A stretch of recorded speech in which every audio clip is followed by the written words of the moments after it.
to start with this because we touched upon it just briefly previously, but I'm curious about that first engagement, that first contact with law enforcement. And I'm 45 years old, and when I was growing up, it was different then in the 80s than it is now, seemingly, as far as that first point of contact. Of course, in the news, we have Black Lives Matter, and we see other things which are closely associated to that. I would say that things have changed where it does not matter how you may present yourself. You could be a college graduate, you could be a former gang member, you could be someone who is not engaged in illegal activity, but you may be treated as such. How would you characterize, and yes, I am coloring that question intentionally. Captain Tony, how would you characterize, if at all, how first engagement, first contact may have changed over your 25 years of experience? Well, thank you very much for inviting me to the panel. That is a challenging question, and especially for law enforcement in general. But I'm here to tell you that 25 years ago, as Robert had stated earlier, it was a different time. Law enforcement was in a different place than they are now. Where we are today, we have some of the best trained young men and women coming out of the academy to deal with those exact issues. I just wanted to share with you that part of the training, at least in California, is 40 hours of cultural diversity. So we are committed to ensuring that the old stereotypes of law enforcement, the old stereotypes that law enforcement had of people, are being broken, and that we're trying to improve on our performance. I also wanted to just correct something or pose this to you. Robert had said that these young people who have never been in a fight go through the academy and then come out into the real world and are confronted with violence. FBI statistics show that the majority of officers that are involved in officer-involved shootings have anywhere from 8 to 10 years on the department. And that's important to know, because when these people are coming out of the academy, I feel that they are the best trained, best qualified officers to do the job, because they're fresh out of that academy. All right, then the same question then I would pose to Jennifer Farrell. With your work with Big Brothers, Big Sisters, I'm quite sure you hear these stories of how they must deal with law enforcement. What are you hearing from those young people as far as how they're being treated or how they perceive them being treated? I think on two notes, also with background of working with sex traffic victims, and so law enforcement was always kind of our counterpart in a lot of these methods. So whether it's with the young youth that we're working with at Big Brothers Big Sisters, whether they're gangs, a lot of the collaboration. We talk about collaboration with the students because we want to show that there's a partnership and we want to show that there's a trust. So if we trust the law enforcement entity to kind of bridge that relationship a little bit, to let them see that they're not all bad, but also to bring law enforcement to the table in settings with them, whether we have them come and do presentations or group activities or come alongside. We have actually several of our mentors are law enforcement. And we utilize that for them to kind of share, to bridge that it's not just this them, but to bring it to an us conversation so that we can have a dialogue, because I think some of the things that are missing is when we start saying them and others, we're missing and we're creating these we're increasing the stereotypes that are out there, increasing those relationship boundaries and being able to bridge them together so that they see, oh, Captain Tony, oh, I get him, like he's a dad, he's all these other attributes to be able to begin to say, okay, I can begin to trust and begin working and seeing that a positive relationship can be built. Terrance, let me come to you. In our morning session, the question was posed as far as how you may have viewed law enforcement in your community in the 80s. Is it the same now, or have you noticed that anything has changed as far as how those of us in the community may view law enforcement, having nothing to do with what's going on in the news? I know me growing up, I never had a positive interaction with law enforcement growing up, so I'm not on front. We're going to tell the truth here. But so I think the perception, I know law enforcement is trying to change it, but I think it's just so much there because I know Tony, he's a great guy, but then so since I have this great guy next to me, there's like 2 more knuckleheads that's going to be out there and do something crazy, in the community, and that will reflect on Captain Tony.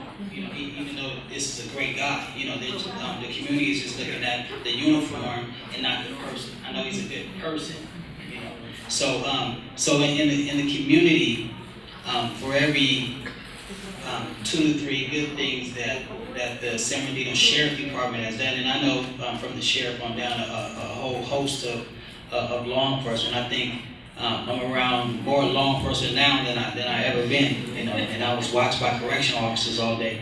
But they have a lot of good programs. They have the Juvenile Intervention Prevention Program, which is featured on Big Handy Channel, and a whole host of those are just some of the things. But out of every 2 to 3 things or 2 to 3 good people that they have in the department, and that's probably with almost every organization, you'll have those few knuckleheads, and people seem to focus on that negative rather than just the positive.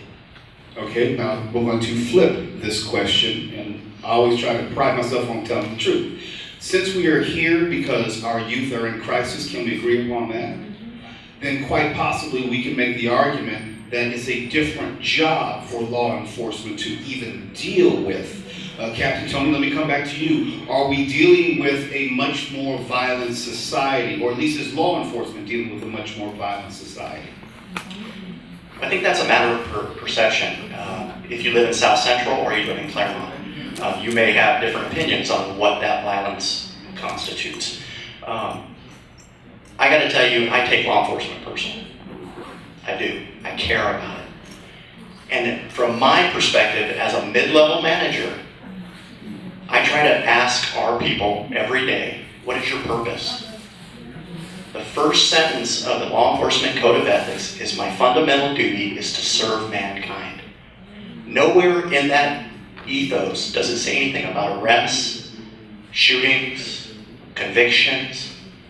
I try to remind our people every day that it's important to be an agent of change, to be significant to whoever you come in contact with that day. And that's the focus of today's law enforcement, and I can say that it's happening throughout law enforcement, but it is a challenge, and we still have to get rid of the old guard, and I don't mean that in a bad way, but the old guard and old thought process has to move on. Okay, Jennifer, then let me twist it just a little bit for you then.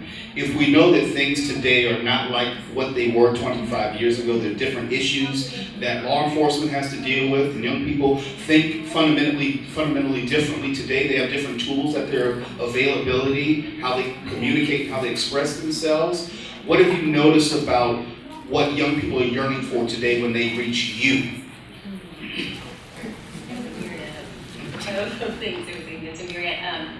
When they're reaching us, I think across the board, I think most of the kids that have come into contact with in the last 10 years, there's been a shift of needing service, needing connection. Now it's really, I need someone to trust.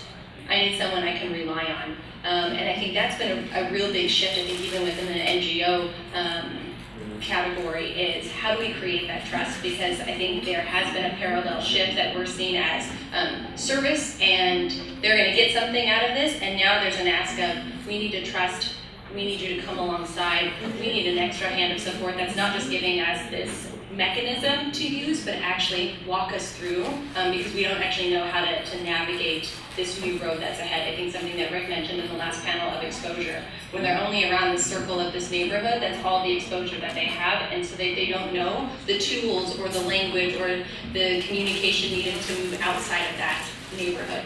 And so really I think there's a new demand of trust, and will you be there when we're at our worst place, and will you continue to be there? And I think that's been a shift we've seen, at least in the region. Let's go with that then. Terrance, how does trust figure into what you have to do as far as reaching these young folks? I think that's probably one of the biggest pieces of that pie, because I mentioned earlier just about that consistency and persistency, and trust is a big factor in being consistent and persistent in our young people's lives. So without that trust, I think a lot of times we're trying to deliver services and without building relationships with our young people. And that's why when you see that it's not working, that's why, because a lot of times we have to build relationships with our young people, even just to effectively deliver services such as big brothers and sisters, like mentoring and things like that. If you can't mentor, you couldn't mentor me if I don't trust you. and I think most kids think like that, or most people think like that.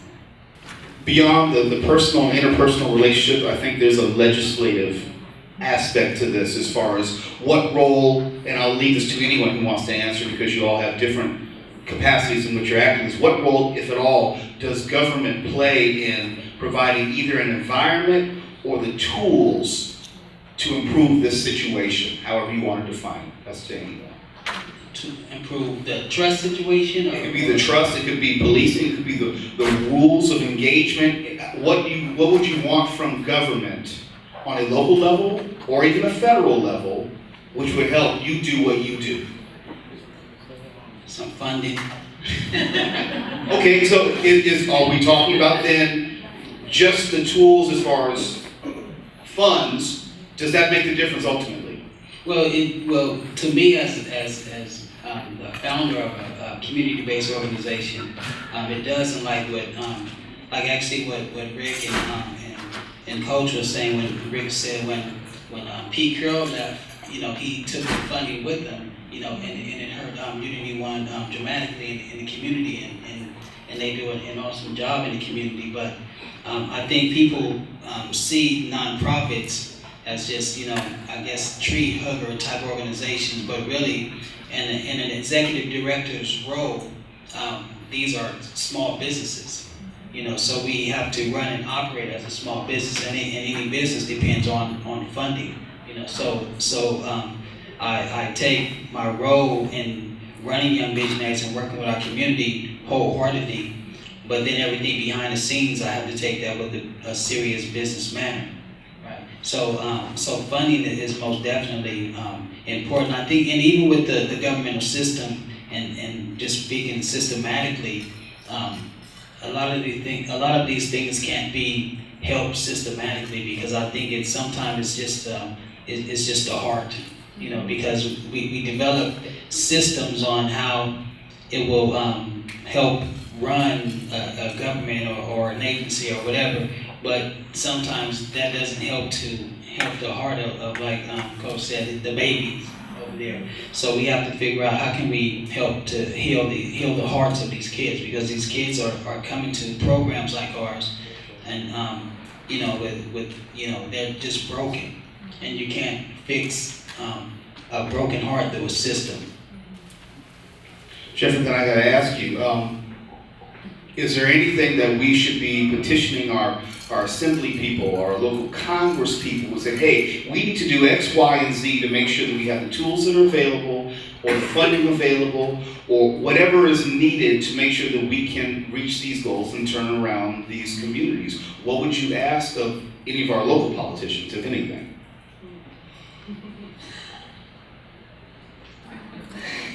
All right, give me the top three list. I think that comes back to, I think, a little bit of Terrance said. I think there's, coming from legislation, there's a lot of method practice, so there's methods changing, so whether that's even policing, so there's methods of let's have cameras, but we're not changing character, we're not talking about root issues that are common root issues. If we continue to have more gang shootings or gun shootings on campuses, we're talking about a method, but we're not actually talking about root changes that are taking place. And I think when we're talking about youth, at least in the state of California, I think there's a lot of dynamics of, there's a lot of methods being talked about, but there aren't a lot of conversations of how do we build transformative youth that isn't funded in a 1 to 2 year time frame, because we know youth don't change in a 1 to 2 year time frame, and that's almost setting the nonprofits up for failure, and it's setting up our generations of youth for failure, because we're saying that you should have solved these answers within 2 years because that's what the funding was allocated for, but we're not necessarily saying. So I would say we need to push for long-term legislation that focuses on youth on a long-term transformative realm. I don't know who said it, maybe you both said it. Did you want to comment on that as well, too? I was first hard on law enforcement, but I also want to play the other side of that issue. You talk about getting children coming to you when they are broken. Why are we not also talking about those broken households and culture in which they're coming from, as opposed to just dealing with the broken children? What is it we need, or shouldn't we be doing more, I should say, about the broken homes which are producing these children? Are we leaving them out of this equation?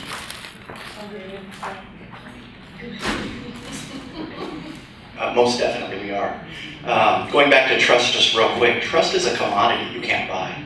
So no amount of money that the federal government, the state government gives any of us is going to develop that trust. Trust is something that you earn when you get to know the people that you're talking to, or the people that you're breaking bread with, or going to church with. And for us, I can only speak for us in law enforcement, we fail, but we're trying to get better. We're trying to develop trust through knowing people. Now, going back to the broken homes, from a law enforcement perspective, it was easy in the past to identify those root issues that were occurring in South Central LA or in any of our jurisdictions. And we had put up walls in our own mind to be able to walk away from it without caring. Because we were seeing it every day. We didn't have the resources. We didn't have Terrance with the resources to help us. We didn't know who to send these people to. So to avoid the emotional scarring that first responders, fire, law enforcement, the ambulance drivers were experiencing, they would walk away from it. Well, no more. The philosophy is, you find it, you own it. You own it. Now, we have to know that our lane is only so big and we can only offer so much in a law enforcement capacity, but we are the tip of the spear. We are the first responders to that 911 call. So we have to own that call and find the proper resource to get it to. And if that means they need counseling, then we need to do it. If that means we need to call the school to help with whatever it may be, food, counseling, we have to make that call. We have to own it until we pass it off. Terrance, this question is for you specifically. A number of my friends in law enforcement will tell me that when they get that 911 call, they are going to someone's house on their worst day, and they have to experience the worst of whatever's going on in that house that they have nothing to do with. In your, I'll say, rehabilitation of the young folks who come to you, how much, if at all, do you go into how to interact with law enforcement? Because most likely they're going to in the future. Is that something that you cover with them specifically? Oh, yes, most definitely. We have, they have a deputy Capt, and he's a young African-American deputy, real great guy, San Bernardino Sheriff Department, and he actually comes out and puts on trainings. He goes into the schools with us also and talk to kids. See, the first question he say, "You guys like police?" They say no. He said, "I don't either," but he's actually a sheriff, but he talks to them about how to interact with law enforcement, which is important, because in the hood, we know when law enforcement come, okay, now it's time to go as quick as possible, so that's why kids are always scurrying off and running, especially when smash come. That's a whole different type of law enforcement, the gang unit.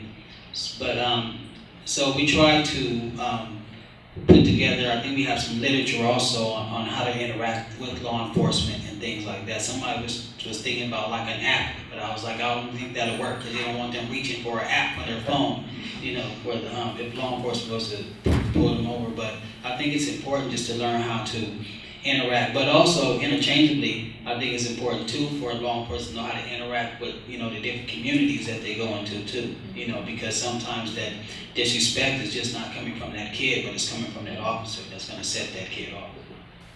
Jennifer, what is less often discussed in these discussions, but needs to be discussed more, so I'm going to make sure it does happen here, is human trafficking. There's a whole generation of young girls specifically who end up as victims in human trafficking. It's not directly connected to the gang problem, but I'm quite sure it's not far removed from it. So I think there is a process. So I think if we continue to look at trafficking, specifically sex trafficking, on a basis of just the trafficking itself, without looking into the fact that it webs a whole lot of socioeconomic issues. It webs in poverty, it webs in gangs, it webs in education or lack thereof of education. So there's kind of a whole web I think trafficking sits on and takes root on. And so I think trafficking is like the manifestation of the worst crime that is done to children. But for girls, it's really simple, and that's what actually brought me to Big Brothers, is how do we swim upstream? Because I've run across an 11, 12, 13, 14-year-old girl that's been trafficked for the last 2 years, 3 years, and it all came down to about 85% of them, 90% of them have had some sort of sexual abuse in the past. standard all across the board. It usually happened around 5. And then at 8, they began to just see themselves as a sexual object. And at 8 was really that tipping point for where it's like, man, if somebody would have had somebody positive in their life, somebody different out of their circle to set their trajectory, they wouldn't continue to now have this belief that they are a sexual object, and that's how they relate to people and understand the world around them. It's because love and sex were all of a sudden linked within the sexual abuse relationship. So trafficking, they were really almost groomed to be sexually exploited over and over again. And I will tell you how many survivors told me that at 15, and with such wisdom to say, I just always thought I was meant to do this, based on other violent crimes and other violent things happening for them. And it's usually because the next person that finds them up is someone that they love, is their boyfriend, and their boyfriend becomes that conduit that really has other intentions for them that leads them into trafficking. And it's really just kind of a simple, I mean, it goes from simple to of this 15-year-old that discloses everything she knows because all of a sudden she finds this Prince Charming that says, I'm going to be here for you, we're going to go, I'm going to remove you from the hellhole that you're in the sense of that her family or her group home or whatever environment that she's in. And that 15-year-old, by the time she's there, she's like crying out for anything else. And so going to the strange new world with him is a better place than staying at home, and maybe uncle's still molesting, maybe there's still violence in the household, dad's gone, dad's incarcerated, whatever those circumstances, this seems better than staying here. And so she trusts him, so she goes on, but she doesn't realize the world that's ahead of her. But usually, I mean, I think the court cases that I went to, she was 12 and he was 35, 40. So her boyfriend is a lot like a father figure, I mean, a patriarch figure within her life. So there's an automatic trust because that's a gap that she's trying to fill and trying to gain into. But I would say most have said over time and time again that they thought that they were made to do this. Captain Tony, the obvious next question will come to you as far as, has law enforcement changed how it can identify these individuals, and has there been more emphasis placed on putting the Johns in jail as opposed to the children? Does that make sense? Yes, it does. Really, we have to look at the consumer because there wouldn't be this issue if there wasn't a demand for it. And I hate to tell you this, but the consumers live among us. They're not gangsters that live in South Central that are the consumers of these people. They live all around us. So we have to identify ways to find those consumers. We are always a step behind in law enforcement. With social media and the way that pimps can market their women, we're always chasing them, not getting ahead of them. So it is a challenging time. We recognize it as a serious problem, but we are trying to identify those that are most vulnerable when they are in those foster homes, when they are victims of abuse in their own homes. All right, this is my last question. This is for all of you, and then it begins with all of you. Tony, I would like you to answer this one first.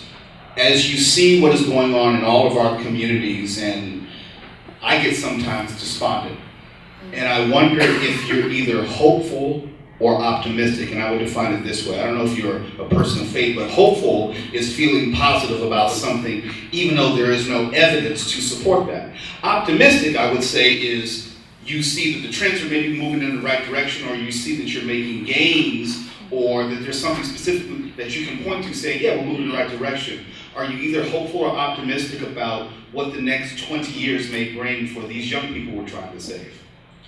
I'm both hopeful and optimistic, but understand that's my perception.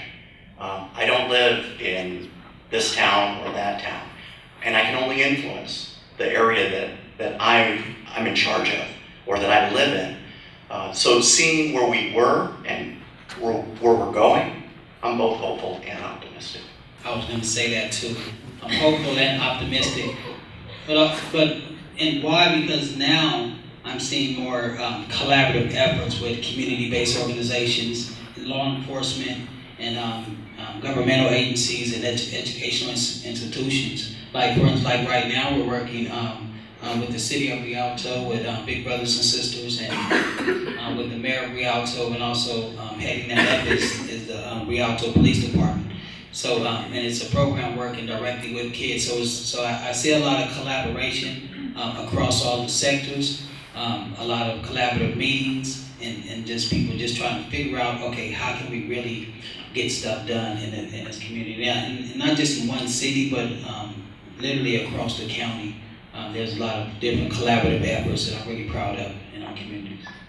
Jennifer, your last word for now. Yes. Across the board, I think I would just play into also, I think, millennials. And so there's a lot, conversations about millennials. So our new workforce that is coming up. But what I really, really value about this young group that is arising is they're tactile. They want to be involved. They want to be engaged. And as we're talking about social reform, that takes people that are willing to, not just because they want to join a nonprofit or work, but it just takes our community rolling up their sleeves and engaging in the lives of our neighbors and our neighborhoods. And I think this generation has a lot of possibilities to say, I want to roll up my sleeves and I want to bring goodness and justice, and how can I be a part of that? And so I think that gives me a lot of hope and commitment. Jennifer, although I would like to ask all of you, I've done some of my own research for something that a museum I'm involved with in the Antelope Valley, and when I did the research, it kept coming up. Third grade was where we need to target to save kids. That intervention programs work and they're very worthwhile, but that by the time that kids are about 10 years old, they stop losing interest in school and they stop losing interest in learning. And when you say 8 years old for girls and how they identify with themselves, I did work with about 60 students, boys and girls, and it was consistent. 8 years old was about that time that you can change your life before you have to do an intervention program. So as you were all talking, I was thinking, what are we doing for the elementary school students? Or what kind of programs are you doing and developing for them? So some of that through Big Brothers Big Sisters is that's one of our at least for how I've dedicated, so we serve children 6 to 18. We're really focusing in on, we prevent when we hit younger. And so how do we hit the 6 to 8 to really ceasing at 10 and really maximizing that? Our Rialto partnership is really 9 to 13, so it's really on that cusp saying, okay, we know that there's still transformative realities, but we also know, neurons are connecting at that point. We know at 12, the dendrites and the different brain development that's taking place allows them now all of a sudden to go from concrete thinking to abstract thinking. So we know that if we can continue to formulate in that concrete time and really offer positive realities and positive experiences, that's going to help them when they start processing in the abstract. And so I think a lot of it, whether it's legislation that's moving that way, whether it's science that's really showing us things, I think that's where we need to push. But I will say we are a society that responds and reacts, and so there will always be more funding, more things, not on the prevention side, but really on the crisis intervention side, because we're a responding kind of community. Have you incorporated the media into any of your programs and strategies to assist them in their own level of ethics and leadership and the role they play? I have a great relationship with the media, newspaper, TV, print.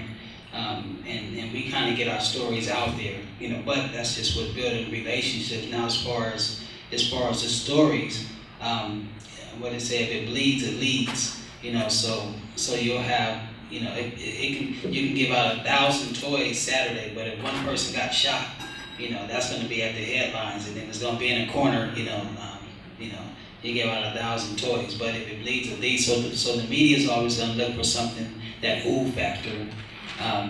Community-based programming is to them it's not that ooh factor, so they're looking for something that's exciting, so if it bleeds, it leads, and so they will highlight that. We'll get a little bit of time, but they'll get the rest of it.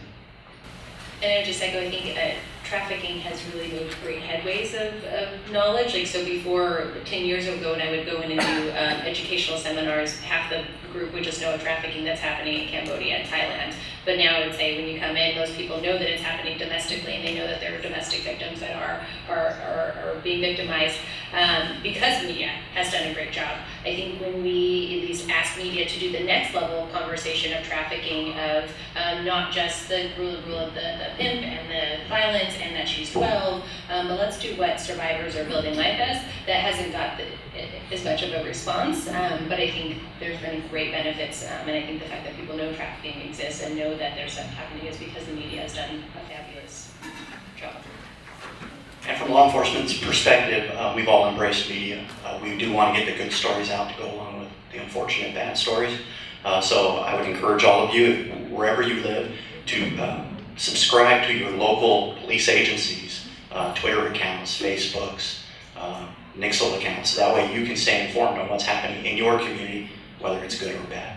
Obviously we know now that there's a big disconnect between the police department and the community. So specifically with the sheriff's department, what does the sheriff's department do, let's just say outside of the box, to impress good values on their deputies? Specifically, Robert's spoken with the LAPD and as a corrupt police officer. Just like Terrance, a former gang member, can go to a gang and be able to relate to them and be able to show them the hazards that could be in front of them in the life that they're doing.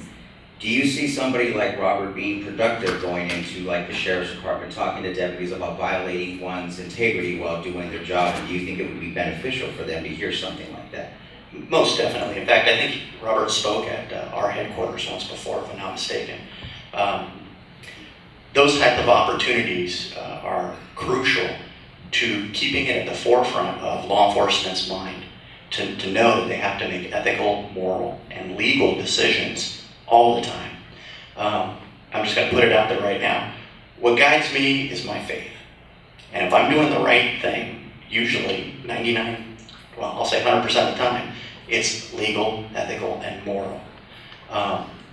Growing up in law enforcement, I didn't hear any of my supervisors, the captains, and executive staff talk about faith and where it was in their life. It was about how many arrests have you made, how much beer can you drink, how fast can you drive. Well, I'm not about that.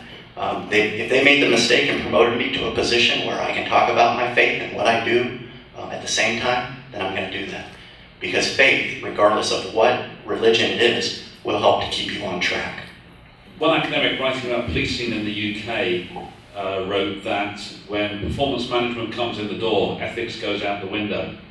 And we heard Roberto talk about the pressures on the police of the number of arrests, pressure that goes all the way down the chain of command.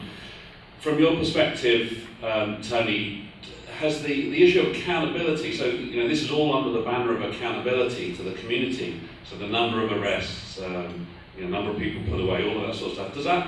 Does that help you in your job, or does that hinder you in trying to do the right thing?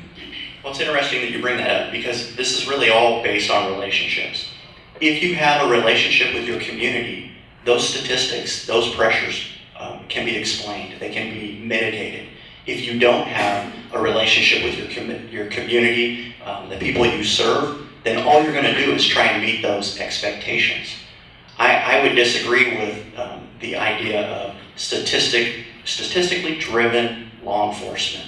We need to use it as a tool, but it's like saying having quotas for traffic citations.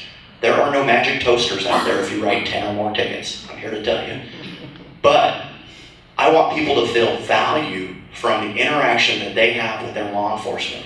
Two people need to walk away from that interaction feeling like they were valued. And I mean on both sides, law enforcement and the citizenry that we serve. And to do that, we have to care about each and every interaction instead of worrying about arrest stats and numbers. One of the things that really struck me in the film that Rick Ross had talked about was when he said that his, when he was in prison, he learned to read, and then it almost reminded me of kind of Paulo Freire and this reading the world as well. And he became more of a critical thinker. And so I'm just curious, kind of following up on David's question around how these institutions and the incentives, whether it's within, the sheriff's office, the street kind of economy and that culture, constrain and kind of push us towards certain types of behavior. And it takes real consciousness to make different choices. And so I'm wondering what you see as kind of the ingredients, each of you or any of you that want to kind of take this on, both to, for people you've seen kind of make that turn of the corner, to have critical awareness and how they fit into the bigger systems, and also yourselves as leaders and kind of change agents, how you help to bring that change about in others. I think also, just like Freeway Rick, also Malcolm X also, when he went to prison, he was illiterate, and it's just a different world out there when you start to read stuff. So that, I think that changed the whole movement of a people when Malcolm X came out and went in illiterate and came out reading. And I think we have that. I think we can duplicate that process right now because Rick is on fire right now. He's traveling across the United States with a purpose and just helping communities. So and it's inspiring because a lot of inner city kids that's going through stuff or whatever they can be going through, they can see themselves through a Rick Ross. One of the biggest rappers changed his name to his name and won't give it back, because he knew just through that he could reach millions of people, But so I think just that fire, just those are just that's just resiliency at its best. Because the prison didn't teach him to read, neither Malcolm to read. Both of them sat down and taught themselves to read, or the other inmates that were in there helped them out. Like, okay, this is how you do this. So I think just the resiliency, and just pointing out that resiliency. I was just proud to see Robert, Rick, and Coach up here, just to see that dynamic, because Robert used to chase these guys, with the purpose. Now, 20 years later, now they're sitting up here and talking to, speaking on panels and things like that. So it's just the resiliency. So I think that, and it's not even just reading, it can be other things, because usually when we go into prison, we're purposeless, but to come out of prison with a purpose, it's just something. It's just like that. I think it was Tupac that rose from the concrete, and people see that, and they're like, man, look at that rose because it's all messed up, But the real miracle is like, man, that rose actually grew through that concrete, So whatever variables that was there to stop it did not stop it, and no matter how ratted it may look, that rose still came up through something that was impossible to get through. What role do nonprofits, do structures and systems play in transformational justice where there are limitations with funding and what you can do? And what role does just grassroots efforts and community organizing play for transformational justice? And how could they possibly work together or support each other? Or is one maybe going to be more effective with transforming our society than the other? I think that's the great gift of, I think what Terrance said earlier, of just collaboration, because I think that's what's needed. So we all have, whether it's community grassroots or it's CBOs or it's NGOs, I think we all have our best practices, and so we should really be putting those best practices to use. And so if that means we're doing different projects together because what Terrance brings is not what Big Brothers brings, we should be doing what Big Brothers may bring something else. I think that's where I think there should be some really, I think where there were seasons where nonprofits specifically were probably on the competitive end together. I think there's just a really big value because we're in it to see transformation, and 2 years is not enough for a child to see transformation. And so how can we kind of pipeline kids through different programs or have them webbed? And so it's like we've got 5 agencies around one child or one family so that we can really see that through, and then pilot some of those things to see, okay, what transformation did we find 5 years from now when that last agency had them? To see what needs to be tweaked, what needs to be not. But I think that's where I think a lot of the shift is moving, and that's where I hope we continue to move, because I think when legislation is not going to bring that down, we need to find other ways to do that, because we all see we're doing these pockets, but we're not seeing full transformation take place in our communities that are the roughest and toughest and need it the most. All right, could we put our hands together for our panelists?